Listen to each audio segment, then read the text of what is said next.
Hello, everyone, and welcome to It's a Super Scary Saturday Sleepover. And today we'll be doing 30 Chillin' Tales, short and shivery.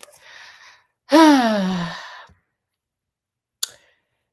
anyone want to hear a story? Yes. A Russian folktale story. A Russian folktale story. Sounds interesting. Absolutely.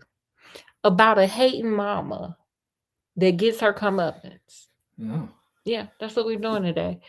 Okay, guys. Well, today we're going to do the tale of Jack Frost. Didn't know it was a Russian tale. It's a Russian folktale. Once upon a time, there was a widow who had a daughter of her own and a stepdaughter. Whenever her own daughter said or did anything, the woman would pat her on the head and say, "Clever girl." But no matter how hard the stepdaughter tried, she was always being called foolish or lazy by the woman, who often scolded her and sometimes beat her because she's a big old hater. The truth of the matter was that the stepdaughter, Maria, was kind and beautiful, while the woman's own daughter, Yaginsha, we gonna call her Ya, because I ain't got time for this name. Sorry if I mispronounce it, was plain and selfish. But her mother saw only what she wanted to see.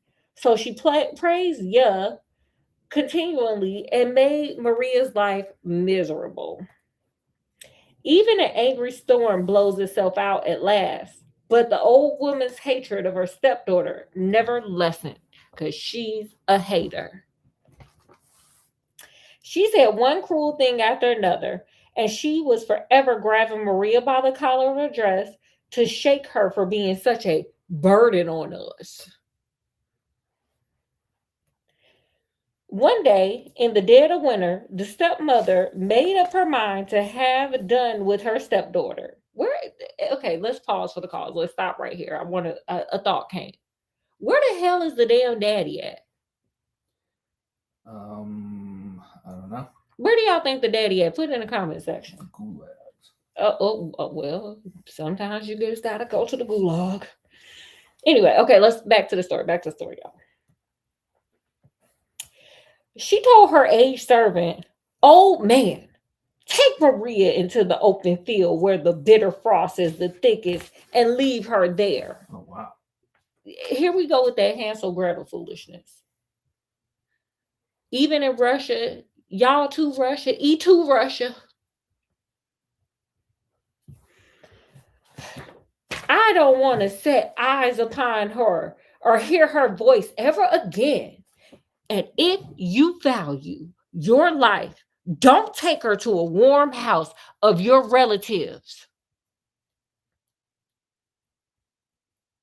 The old man begged her not to force him to do such a wicked thing, but the stepmother would not relent because she's a hater.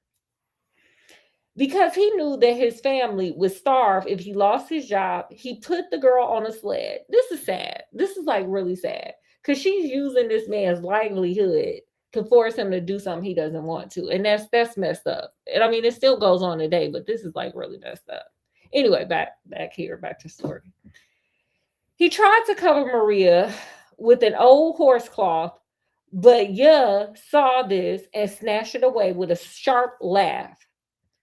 "Do as my mother says, or you'll find yourself and all your children out in the cold along with her," she said nastily. Because the apple doesn't fall far from the tree. She just as big of a hater as her mama is. And if you guys can't tell, I'm dressed up as Ya today. Oh, is that what it is? How beautiful. Wow. Pat me on the head and tell me how wonderful I am. Wonderful. Heavy hearted, the band drove Maria out to the open field near the edge of the forest. He set her down on a heap of snow, hugged her, and then hastened home as fast as possible so he didn't have to see the child's unaliving, which is super sad.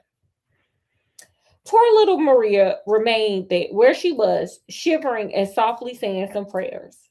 Suddenly, A strange looking man came leaping and jumping from the forest towards the girl.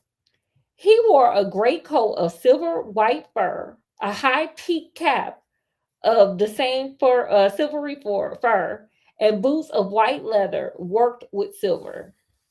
He had thick white eyebrows and a bushy white beard. Okay. While his nose was as red as an apple, his coat and hat were sparkled with diamonds, and silver bells on a white ribbon across his chest jingled as he bowed towards Maria. Girl, it's Rumpelstiltskin. It's Rumpelstiltskin. I'm excited. It's a celebrity from a different story. It's Rumpelstiltskin, I think.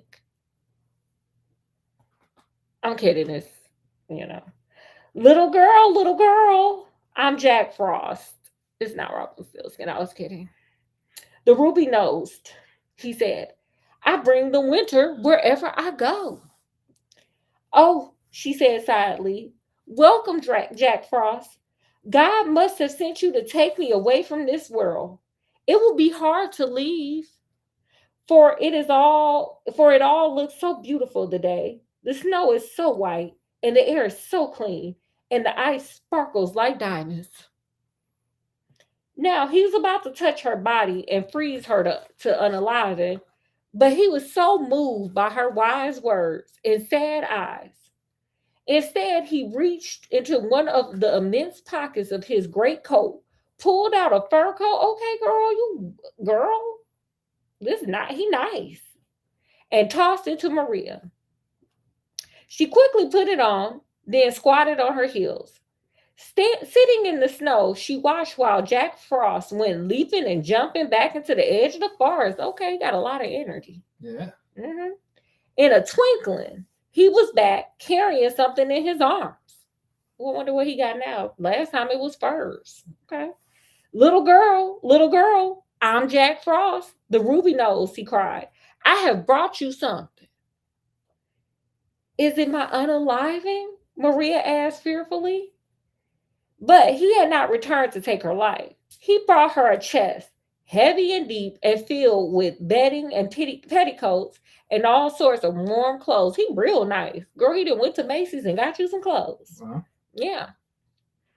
Then Maria sat on a chest in her fur coat, laughing and clapping. Yeah, she like, yes, hey. While Jack Frost danced for her. A third time, he bounded away to the forest edge. This time, he came back.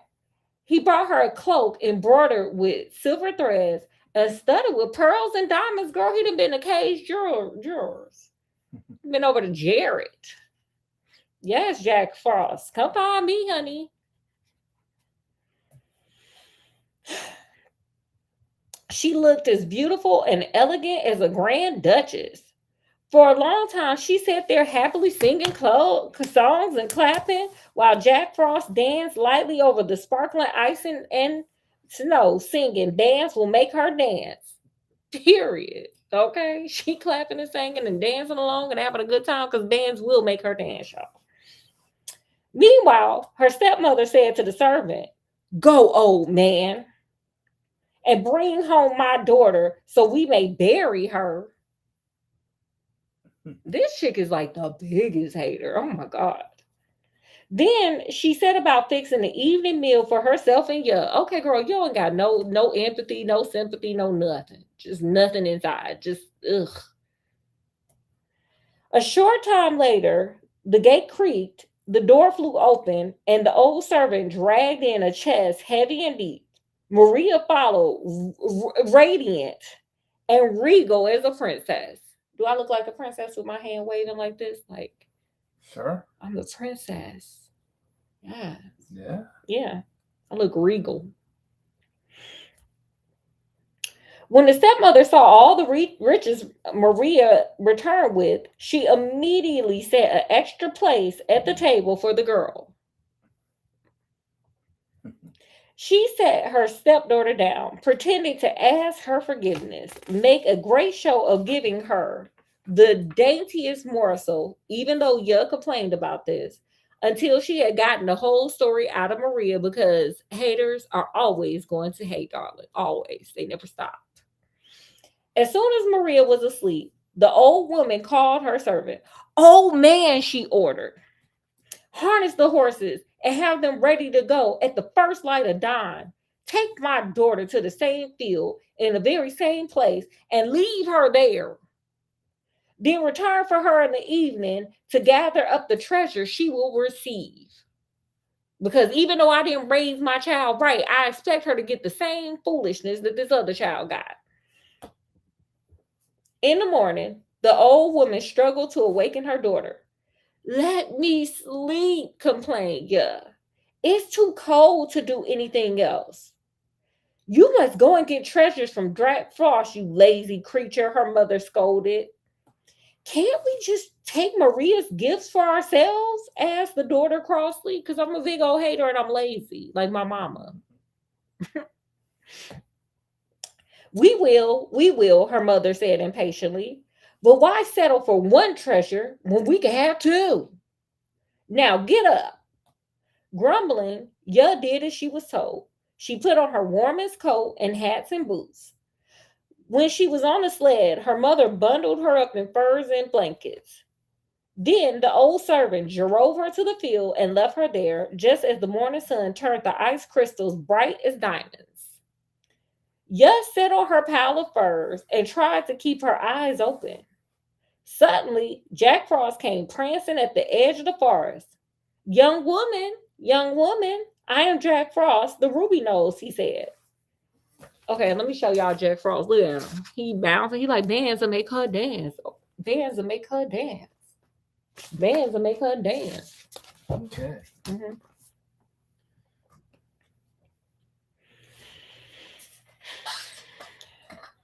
"Then be quick and bring me treasure," said Ya, who thought he looked foolish with his leaping about and jingling bells and a nose like an apple stuck to the front of his face. Uh-oh. She a hater just like her mama, huh? Young woman, I am Jack Frost, the ruby nose," he repeated. "I bring winter wherever I go."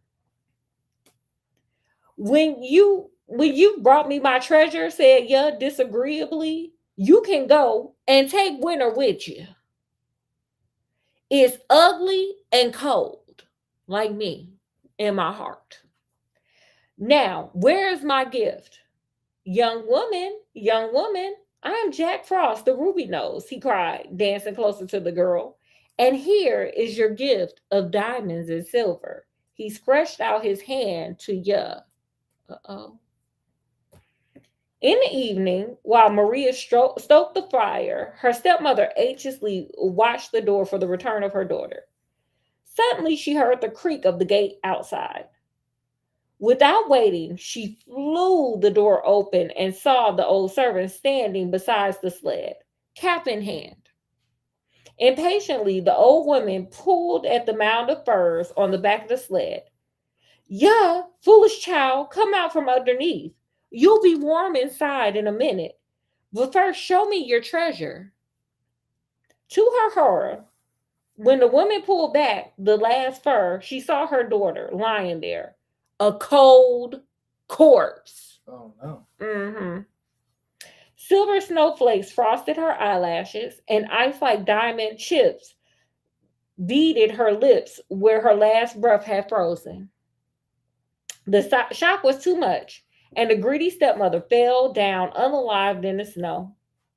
Maria became mistress of the farm, where the old servant continued to serve her faithfully all the rest of his days. The end. And they all lived happily ever after. Wow. Mm-hmm. Okay. Yeah. Okay, guys, y'all know how we end this thing. What lesson did you learn or what stood out to you in this story? Make sure you guys put it down in the comment section if you would like. Scott, what did you learn or what stood out to you? That should be greedy and sacrifice everything for greed. No, yeah, you shouldn't. Don't be a greedy hater. Period. Is that all you got? That's what I got. Okay. Well, two major things kind of stood out to me. And one of them kind of was like a lesson learned, but it also was something that stood out. Did anyone else here notice the story gives Cinderella vibes with the stepmama and Yeah, I was treating her wondering at mean? first. I was like, did you say the wrong story? No, it's Jack Frost. It gives Cinderella vibes. So I think that's something that's in the human lexicon of teaching people lessons of like, don't be a hater. Just don't do it. The second thing that stood out to me is so I had a cousin that parents never gave them any restrictions, never told them no, there was never any punishment for their behavior, good, bad, or otherwise. And they turned out to be just horrible people in society because, the same thing that happened at home was not going on in society. Like society didn't see them the same way the parents did. And so I thought this story kind of pointed out something important. And so I put any parent that raises a child without the guidance or correction can create a person that cannot survive anything outside the environment or survive reality. Ask yourself if society is going to maintain the standard that you are setting for your child or those around you. So I think the poor little ugly plain stepsister, she got sold a dream by her mama. Her mama was, oh, you pretty, you smart, you this, you that. But baby, did society, did that Jack Frost and greater society think that? No. So you set her up for failure. You made her a hater. Those are the two things that stood out for me. But what stood out to you guys? Put it in the comment section. We're gonna end this live, and what we're gonna do is I'm gonna get ready and I'm gonna come back. Keep going with this dream day thing. So of course 30 minutes, but y'all know how my 30 minutes is. But anyway, so with that, we're gonna bid you guys adieu for now. Um, and hopefully you guys enjoyed hanging out with us. As always, we enjoyed having you guys with us, sharing stories and learning together. Make sure you guys like, share, subscribe, check out some other live shorts, all that other fun stuff. And with that, from wherever we are, even if we're in the woods, twerking and clapping and singing with Jack Frost and singing bands that make her dance, to wherever you guys are, peace, love, and happiness. We'll see you guys in 30 minutes. Get a dink. Bye, y'all. Bye.